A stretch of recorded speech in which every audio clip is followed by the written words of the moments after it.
नमस्कार, स्वागत है आपका हमारे विशेष कार्यक्रम ग्राउंड रिपोर्ट में। हाजिर हूं मैं उन खबरों को लेकर जो हैं आपके लिए बेहद खास। मैं हूं आपके साथ अमृता चौरसिया। आइए ग्राउंड रिपोर्ट की शुरुआत करते हैं सुर्खियों के साथ। जम्मू कश्मीर के किसानों का सहारा बनी सेना। प्रोजेक्ट सद्भावना के तहत पहल, खेती का फायदा बढ़ाने के सिखाए तरीके।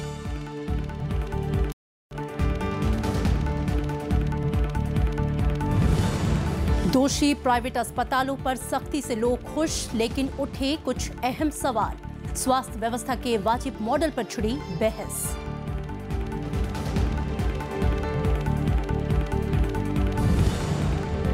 सिजेरियन प्रसव का बढ़ रहा है चलन। प्राइवेट अस्पतालों में ज्यादा अनुपात। सख्त कदम उठा सकती है सरकार।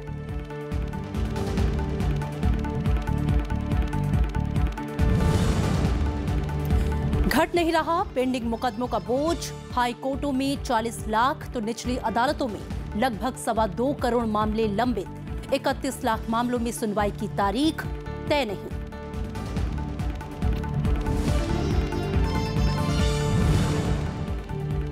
और आइए ग्राउंड रिपोर्ट की शुरुआत करते हैं इस हफ्ते की बड़ी खबर से।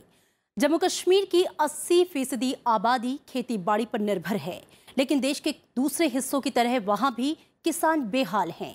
छोटे किसानों की दशा ज्यादा खराब है, ऊपर से आतंकवाद की समस्या। इस सब के बीच भारतीय सेना ने एक खास पहल की। ये पहला मौका है जब सेना ने किसानों की आर्थिक बेहतरी को अपने एजेंडे पर लिया है।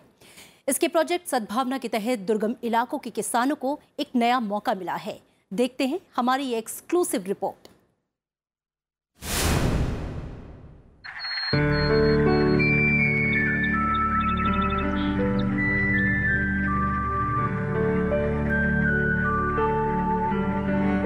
जम्मू कश्मीर के दुर्गम इलाकों के किसान, ये लोग छोटे स्तर पर खेती बाड़ी कर अपना गुजारा करते हैं। अब भारतीय सेना के प्रोजेक्ट सद्भावना से इन्हें सहारा मिला है। सेना के सौजन्य से रामबन जिले के करीब 20 किसानों को भारतीय कृषि अनुसंधान संस्थान को देखने का मौका मिला। यहाँ उन्होंने खेती की ताजा तरीन तकनीकों को करीब से देखा, समझा। जाने माने कृषि वैज्ञानिकों के साथ बातचीत भी की। किश्तवाड़ा के 22 सरपंचों ने भी दिल्ली आकर नई कृषि तकनीकों को समझा। हमें फौज ने सद्भावना के ज़रिए यहाँ पे लाया। इन्होंने बड़े मेहनत से और अच्छी तरह से हमें यहाँ पे लाया।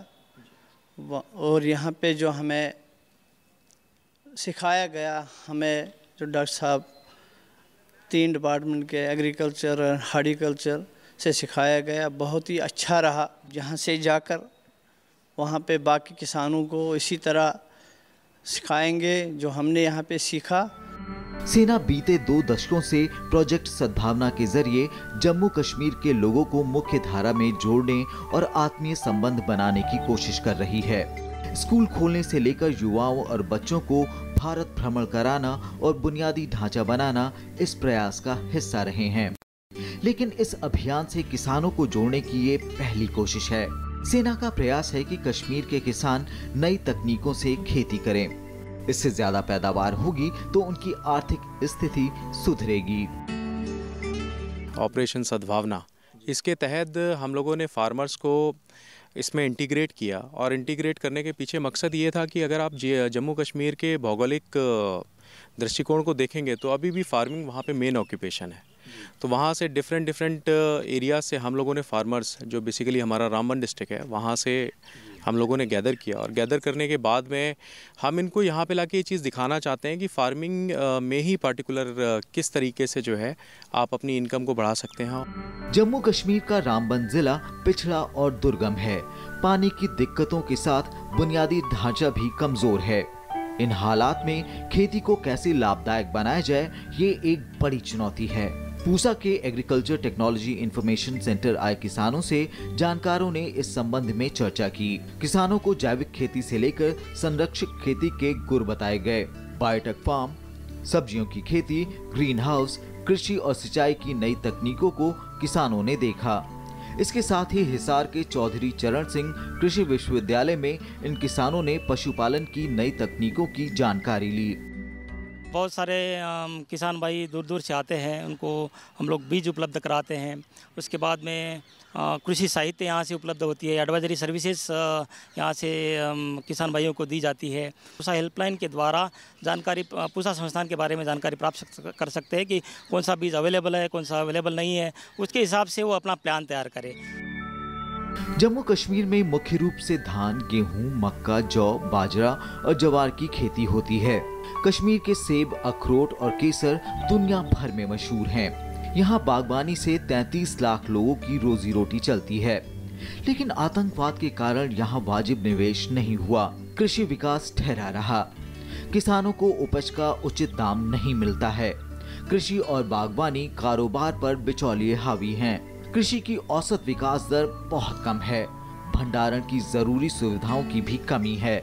हमने यहाँ बहुत कुछ सीखा है, फूलों के बारे में और बाकी फसलों के बारे में बहुत, और ये खासकर हार्टिकल्चर का हमें वहाँ पर बहुत ज़्यादा स्कोप है। जैसे अखरोट की नर्सरी तैयार करने के लिए या सेबों की नर्सरी तैयार करने के लिए हमने जिस तरह से जानकारी हासिल की, तो हम बहुत इनके शुक्रगुजार हैं, बहुत खुश हैं इस पर कि आगे हम भी अपने लोगों को और ख़ुद भी करेंगे और अपने लोगों को भी ये वहाँ पर कोशिश करेंगे कि हमारी जो मतलब ज़मींदारी का सिस्टम है वो एक नई टेक्नोलॉजी की तरह, तो ज़्यादा से ज़्यादा हम इसमें रोज़गार हासिल कर पाएंगे। जम्मू कश्मीर का करीब 20% बागवानी के तहत आता है। देश में सेब के कुल उत्पादन का 66% और अखरोट का 90% इसी राज्य में होता है। केसर की खेती को बढ़ावा देने के लिए सरकार काफी मदद दे रही है। प्रधानमंत्री के पैकेज के तहत बागवानी के विकास के लिए 500 करोड़ रुपए दिए गए हैं। लेकिन अनाज की खेती में कई समस्याएं हैं। जरूरत से कम अनाज पैदा होने के कारण राज्य को करीब 7 लाख टन अनाज बाहर से लाना पड़ता है। लेकिन अब जैविक खेती और दूसरे क्षेत्रों में नई संभावनाओं से उम्मीदें जगी हैं। इसके साथ ही सेना की मदद से किसानों को जो मौका मिल रहा है, उससे नई संभावनाएं बन रही हैं। अरविंद कुमार सिंह, राज्यसभा टीवी। ऐसा पहली बार हुआ जब सेना ने प्रोजेक्ट सद्भावना के जरिए किसानों को अपने साथ जोड़ा है। इस अभियान के जरिए किसानों को देश के बड़े कृषि वैज्ञानिकों से अपनी समस्याएं साझा करने और खेती के गुर सीखने का मौका मिला। हमारे संवाददाता अरविंद कुमार सिंह ने एग्रोनॉमी IARI के अध्यक्ष डॉक्टर विनोद कुमार सिंह से इस मुद्दे पर खास बात की। तकनीक के मामले में पहाड़ का किसान पिछड़ा है, पानी की भी दिक्कत है। अगर आप देखें, जो भूमि है बहुत सीमित है, बहुत प्रति व्यक्ति जो उपलब्धता है कम है। किस तरह का चुनौतीपूर्ण काम है जो है पहाड़ के किसानों में? देखिए, पहाड़ की परिस्थितियां बिल्कुल सही कह रहे हैं, थोड़ी भिन्न है। लेकिन आम तौर पे पहाड़ी क्षेत्र, जम्मू कश्मीर का ही हम उदाहरण लें तो 3 तरह की परिस्थितियां होती हैं। जैसे पहाड़ के ऊपरी क्षेत्रों में जहाँ पे वर्षा आधारित खेती है, वहाँ पर बागवानी खेती, जैसे कश्मीर के संदर्भ में सेब है, अखरोट है, या बहुत सारे ऐसे फल हैं जो उस परिस्थिति के लिए बहुत अनुकूल है। दूसरी परिस्थिति है जो कि मध्य क्षेत्र, जहाँ पे पहाड़ के बीच वाले हिस्से में, जहाँ पे कुछ पानी उपलब्धता हो पाती है तथा कुछ हमें सिंचित उससे जो जल है उसके माध्यम से करनी होती है, जहाँ सीढ़ी नुमा खेती लोग आपने देखा हुआ करते हैं। ऐसी परिस्थितियों में हम वहाँ पर सब्जियों की खेती को या ऐसी फसलें जिनको पानी की कम आवश्यकता हो, जैसे दलहनी फसलें हैं, राजमा है, सोयाबीन है या तुर है, दाल है, इनका अगर उगाएं तो हमें अच्छी पैदावार मिलती है। और सब्जियों की खेती में अगर करना है तो चूँकि पानी की कमी है, तो ऐसी परिस्थिति में हमें जो नवीन तकनीकी जैसे ड्रिप इरिगेशन है, फव्वारे द्वारा सिंचाई है, घाटी में चूँकि जो भी बरसात होती है, नदियाँ हैं या झरने हैं, सबका पानी हमें उपलब्ध रहता है। तो ऐसे में हम खाद्यान्न फसलें ले सकते हैं। तो जैसे धान की फसल है, गेहूं है, मक्का है, ये सारी फसलें हम आसानी से ले सकते हैं। क्या आपको लग रहा है कि इन इलाकों में जैविक खेती एक संभावना भरी बात हो सकती है? जितने भी हमारे पहाड़ी क्षेत्र हैं वो सारी जगहों पे आप देखें तो प्राकृतिक संसाधनों से परिपूर्ण है और जहाँ पर भी प्राकृतिक संसाधन पर्याप्त हैं वहाँ पर जैविक खेती बहुत ही सुलभ तरीके से की जा सकती है। भारत सरकार द्वारा जो योजना परंपरागत कृषि विकास योजना के तहत इस पे काफ़ी कार्य किया जा रहा है, लेकिन इसको राज्य स्तर पे काफ़ी बढ़ावा देने की ज़रूरत है। और अब बात करते हैं देश की चिकित्सा व्यवस्था की। हाल ही में दिल्ली और गुरुग्राम के 2 अस्पतालों पर लोगों का गुस्सा फूटा। उनके खिलाफ सरकारों ने भी कड़ी कार्रवाई की, लेकिन मुद्दा ये है कि क्या इससे हालात सुधर जाएंगे या ये समस्या बुनियादी है जिसका बुनियादी समाधान ही ढूंढने की जरूरत है। एक रिपोर्ट।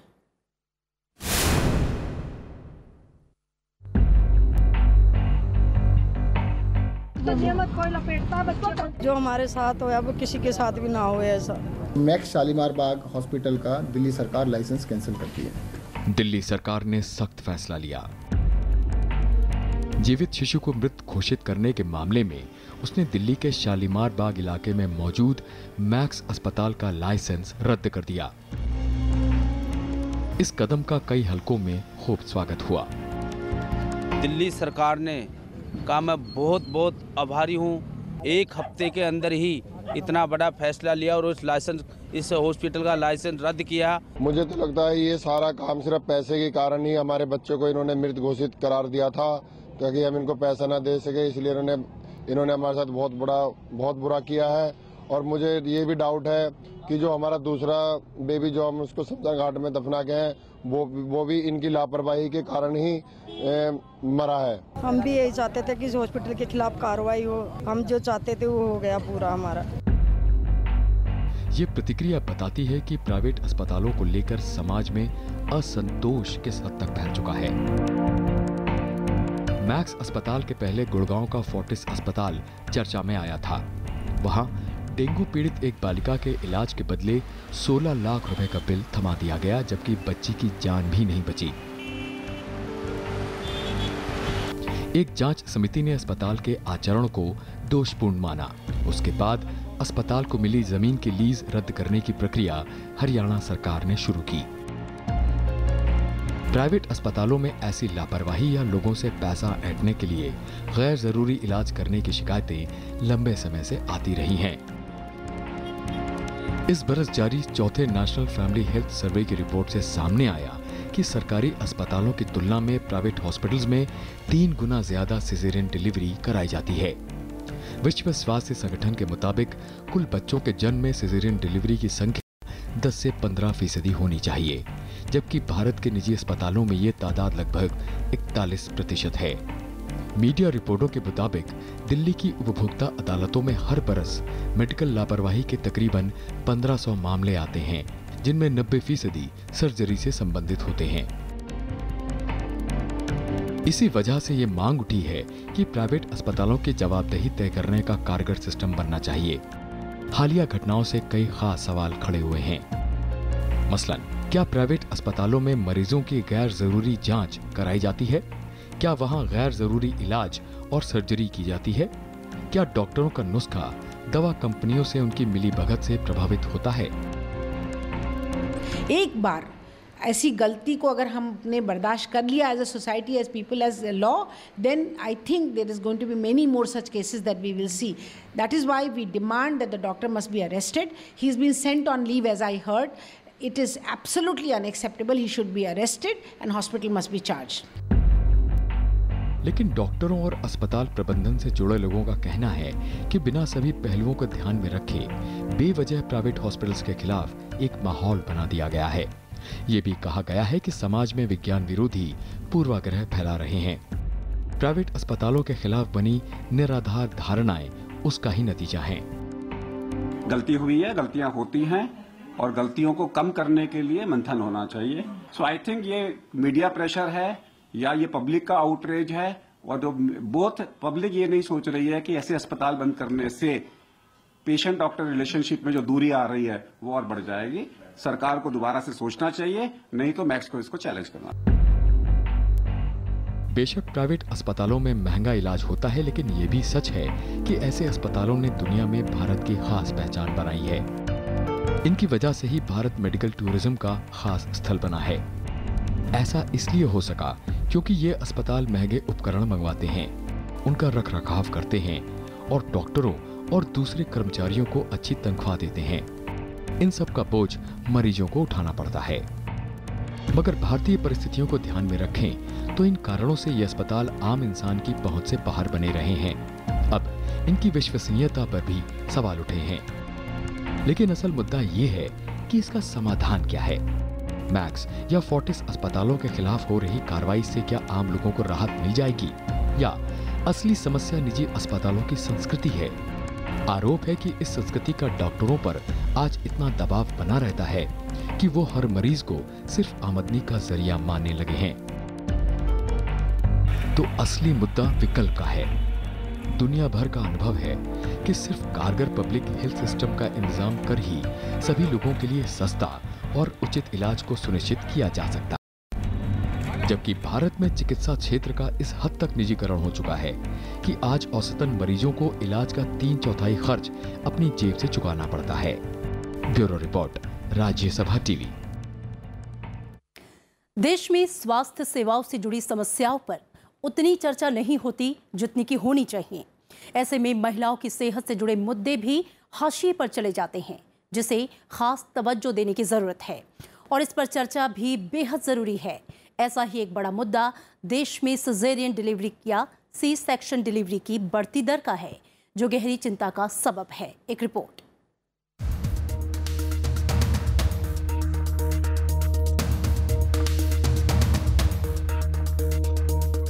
देश में सिजेरियन डिलीवरी की संख्या तेजी से बढ़ी है। इसका एक बड़ा कारण है अस्पतालों का नजरिया।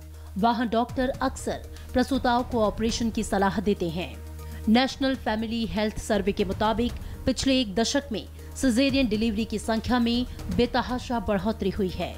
साल 2005-2006 में सिजेरियन डिलीवरी की संख्या करीब 9% थी, लेकिन 2015-16 में इसकी तादाद बढ़कर करीब 18% तक पहुंच गई। देश के कई राज्यों में तो ये तादाद 50% से भी ज्यादा है। सिजेरियन डिलीवरी के लिहाज से ग्रामीण और शहरी इलाकों में भारी अंतर है। शहरी इलाकों में 28% सिजेरियन डिलीवरी होती है, जबकि ग्रामीण इलाकों में ये आंकड़ा सिर्फ 13% है।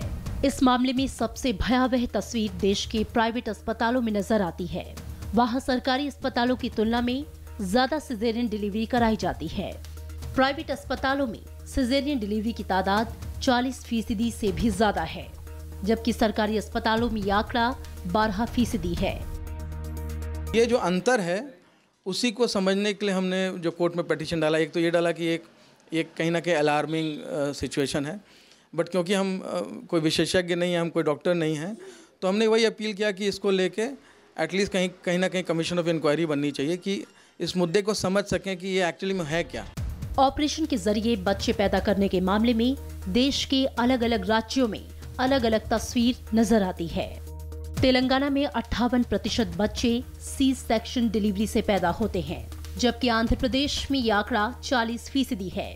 केरल में 36% और तमिलनाडु में ये तादाद 34% है।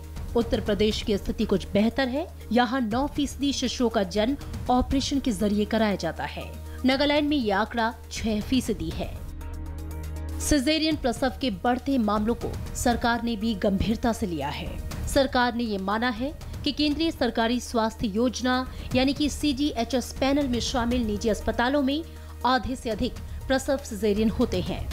एक रिपोर्ट के मुताबिक CGHS पैनल में शामिल निजी अस्पतालों में प्रसव के 31,296 में से 17,450 मामले सी सेक्शन डिलीवरी के थे, यानी कि 55.75 शिशुओं का जन्म ऑपरेशन के जरिए कराया गया है। सरकार ने इसे गंभीरता से लिया है। हम इसकी स्टडी भी कर रहे हैं और कंसल्ट भी कर रहे हैं। अभी कोई फॉर्मली हमने कुछ इसमें किया नहीं है। बहुत से एस्पेक्ट्स हैं,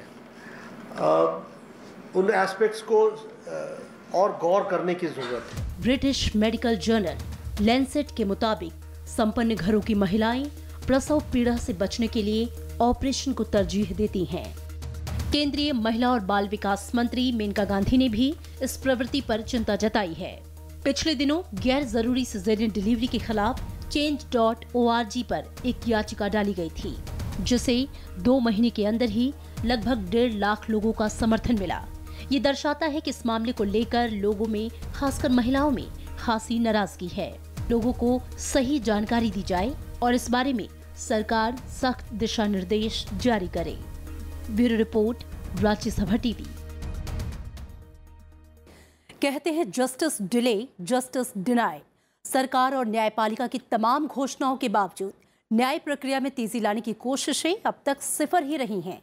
आज देश में लंबित मुकदमों की संख्या एक बड़ी समस्या बनी हुई है। एक हालिया रिपोर्ट के मुताबिक देश भर के हाई कोर्टों में करीब 40 लाख मामले लंबित हैं। इन्हें निपटाने के लिए ये जरूरी माना जाता है कि जजों की संख्या बढ़ाई जाए, जबकि हकीकत ये है कि फिलहाल अलग अलग हाई कोर्टों में जजों के करीब 400 पद अभी भी खाली हैं। एक रिपोर्ट।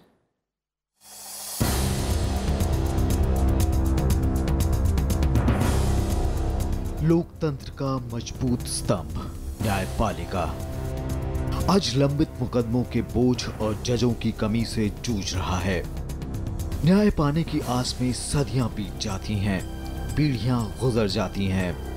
कई बार तो फरियादी न्याय की आस लिए दुनिया से ही रुखसत हो जाता है।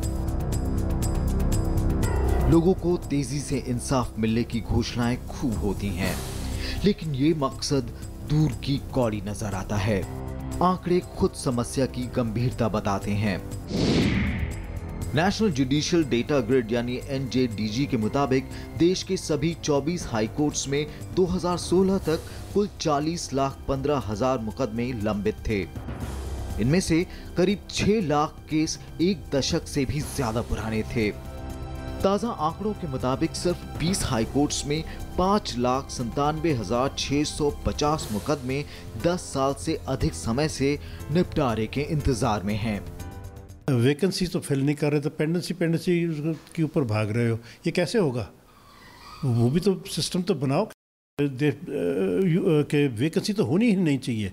आपको पहले पता है कि फलाना जज फलानी तारीख को रिटायर हो रहा है, ये तो पहले पता होता है, हर एक को पता है। जब पता है तो वो वैकेंसी पहले इमीडिएटली अवेलेबल क्यों नहीं है? और अकाउंटेबिलिटी भी बहुत ज़रूरी है। हाँ, इंडेक्स ऑफ डिस्पोजल बहुत ज़रूरी है। जज कितना काम कर रहा है, नहीं कर रहा, अगर नहीं कर रहा तो जो डेड वुड है उसको निकालने का भी सिस्टम होना चाहिए। इससे लिटिगेंट्स जो हैं बहुत ज़्यादा परेशान हो रहे हैं। लिटिगेंट्स बार बार कोर्टों में चक्कर लगा रहे हैं और जबकि उनको न्याय मिलना चाहिए त्वरित। अगर न्याय त्वरित नहीं मिलता है, अगर न्याय उसके 10 साल के बाद या 15 साल के बाद उसको न्याय मिलता भी है तो उस न्याय के कोई मायने नहीं रहते हैं। सबसे बड़ा तो कुछ ऐसा सिस्टम, एक ऐसा मैकेनिज्म बनाना चाहिए जो दूसरे देशों में है कि जल्दी से जल्दी इन केसों का निपटारा किया जाए ताकि न्याय जो है वो सबको मिल सके। NJDG पोर्टल्स अदालतों में लंबित मुकदमों की संख्या पर नजर रखती है। इस पर 7 दिसंबर 2017 तक उपलब्ध आंकड़े यही बताते हैं कि भारत में समय पर न्याय दिलाने की कुल हालत खस्ता हाल है। इसके मुताबिक सबसे ज्यादा 1,29,063 मामले बॉम्बे हाई कोर्ट में विचाराधीन हैं। इसके बाद पंजाब एवं हरियाणा उच्च न्यायालय का नंबर है, जहां 99,625 मुकदमे लंबित हैं। कुछ ऐसे भी हाई कोर्ट्स हैं जिनके आंकड़े NJDG पोर्टल पर उपलब्ध नहीं हैं। इनमें इलाहाबाद उच्च न्यायालय भी प्रमुख है। There is a saying कि justice delayed is justice denied। जब आपका जस्टिस जो है डिलीवरी सिस्टम ऐसा हो जाए कि वो इतना डिले हो जाए कि जो शिकायत करता है या जो अपील करता है वो होप ही खो दे, तो उसका जो है उसके ऊपर मानसिक और जो आर्थिक रूप से बहुत नुकसान उसको झेलना पड़ता है। What I am afraid is कि अगर सपोज ऐसा ही सिस्टम चलता रहा तो कहीं ऐसा ना हो कि कोई पैरेलल जस्टिस एडमिनिस्ट्रेशन शुरू हो जाए। अगर निचली अदालतों पर नजर डालें तो हालत और भी चिंताजनक है। वहां 2,20,00,000 से ज्यादा मामले फैसले के इंतजार में हैं। उनमें से 21,72,411 मामले 10 साल से ज्यादा समय से लटके हैं, जबकि 83 लाख केस 2 साल से कम समय से लंबित हैं। जानकारों का मानना है कि मामलों के ज्यादा समय तक लंबित रहने से न्याय की गुणवत्ता पर असर पड़ता है। डेवलप्ड कंट्रीज में है, ब्रिटेन में है, यूरोप में के कई देशों में है कि they have a time bound litigation, कि आपका जो है महीने में, 2 महीने में, 30 दिन में आपका जो ट्रायल है वो पूरा हो जाएगा, सुनवाई पूरी हो जाएगी, फैसला आ जाएगा। तो ऐसा कुछ सिस्टम होना बहुत ज़रूरी है, गिवन द फैक्ट दैट हमारी आबादी देश की जो है 125 करोड़ है और बढ़ती ही जा रही है और लिटिगेशन भी बढ़ती जा रही है। तो हमारा जस्टिस डिलीवरी सिस्टम जो है वो इफेक्टिव होना, फास्ट होना बहुत ज़्यादा ज़रूरी है। निचली अदालतों में लंबित करीब 14.25% मामलों में तो ये भी तय नहीं है कि उन पर कब सुनवाई होगी।